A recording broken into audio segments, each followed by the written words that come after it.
on the BBC Sounds app, on your smart speaker, Play BBC Radio Shropshire. and on your radio. The sound of where we live is BBC Radio Shropshire.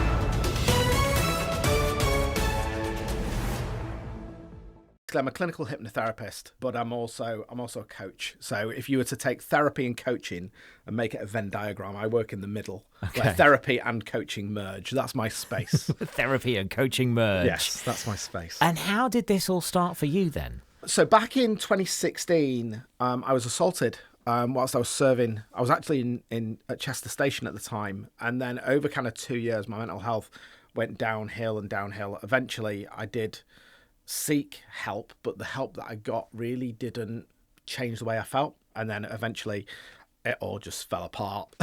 Feeling suicidal, I ended up going up to Redwoods, which is quite embarrassing as a police officer because normally you're taking other people there that are trying to hurt themselves. You walk into the Redwoods in Shrewsbury and the staff are like, oh, why are you here? And then I went to that other side where a lot of people do in the mental health services, and I asked one question. I won't swear because I actually swore when I asked my GP this. But I said, why do I feel the way that I do? It didn't make sense. Logically, I had a good job. I had a great family, but I just felt broken, didn't feel good enough, felt different, and that really started me on the journey of trying to find out why I felt the way that I do. And that's why I do what I do now. How much can you tell us about kind of the processes that you use then for doing that? The simplest way, without getting too technical, it's not that difficult. I use hypnosis. Hypnotherapy is therapy under hypnosis, and that allows you to access the vault of your subconscious mind. So 95 to 99% of everything that we think, feel and do automatically is in our subconscious, right? It's just a program that's running. And because it's subconscious, we're not actually aware of it. But when it comes to therapy, we tend to look at the story, the trauma. So I call it the big A's, the big abuses, the big T's, the big traumas. And often the root cause of those have manifested somewhere else. I could tell you hundreds of stories. But the story or the trauma or the event, I call that the gateway to the feeling. So you can't go to Tesco's and buy anxiety, right? It's not a physical thing that you have. No. PTSD isn't physical. It's a feeling.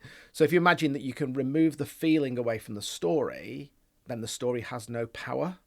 Whereas traditional, more talking therapies is about coping and managing. And if you had a broken leg, you wouldn't want to cope and manage it, right? You'd want to get rid of that feeling, that pain. So that's what I do. I help people understand where that comes from, so they're empowered to shift that feeling.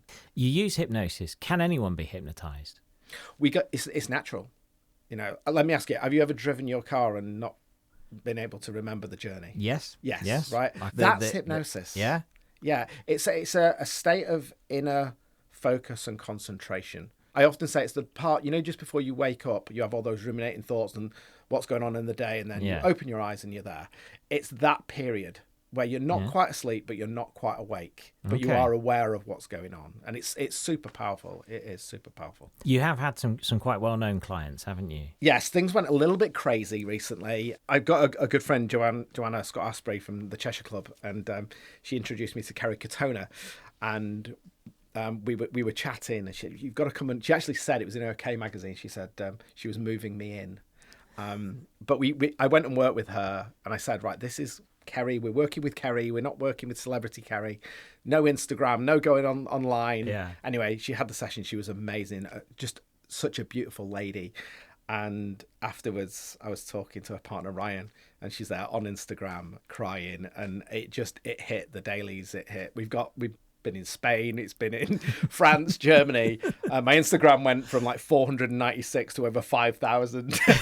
So it went a little, and then everybody's been booking in. So it went a little bit crazy. But I'm so grateful for her for just giving me that platform to have this conversation. I was going to say, it wasn't all about that, but does that help kind of maybe break down some barriers and make people go, well, hang on, maybe this would help me. Maybe this is something, whereas before they'd be kind of shying away from it.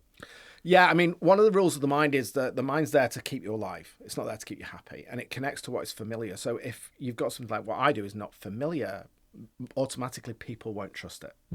So when you've got somebody like Kerry, who's been very open about her mental health, she's been very open about that journey that she's been on, and she goes online and goes, this guy's amazing, he's helped me. then via her that gains trust. And that's what we want, isn't it? At the end of the day, it's, can I trust this person can help me? Do I trust that this person is not trying to scam me? Can I trust? And that's what she gave people. She gave them the opportunity to go, oh, I want to find out more about it. If somebody like that trusts that person, then maybe I can.